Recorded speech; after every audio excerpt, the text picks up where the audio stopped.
പഴയ നിയമത്തിൽ 2 വായന, പുതിയ നിയമത്തിൽ 2 വായന. പഴയ നിയമത്തിൽ ആദ്യത്തെ 5 പുസ്തകങ്ങൾ, പഞ്ചഗ്രന്ഥി എന്ന് പറയില്ലേ, ആദ്യത്തെ 5 പുസ്തകങ്ങളിൽ നിന്നും ഒരു വായന. പിന്നെ പഞ്ചഗ്രന്ഥിയിൽ നിന്നല്ലാത്ത പഴയ നിയമത്തിൻ്റെ മറ്റു ഭാഗങ്ങളിൽ നിന്ന് ഒരു വായന. പിന്നെ ലേഖനം ഒരു വായന.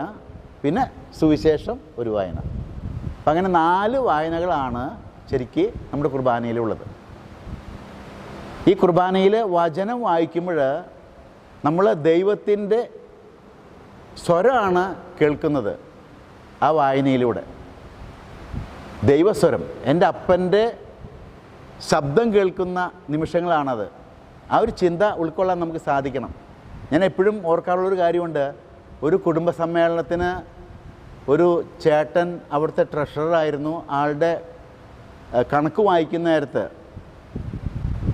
അവിടെ ഒരു വീട്ടിൽ കുടുംബസമ്മേളനം നടക്കുകയാണ്.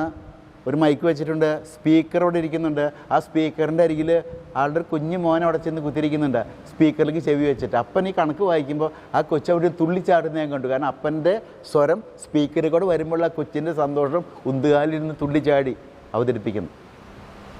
ശരിക്കും നമ്മൾ ബൈബിൾ വായിക്കുമ്പോൾ നമ്മുടെ പിതാവായ ദൈവത്തിൻ്റെ സ്വരമാണ് കേൾക്കുന്നത്. വിശ്വാസത്തിൻ്റെ കാതുകൾ തുറക്കുമ്പോൾ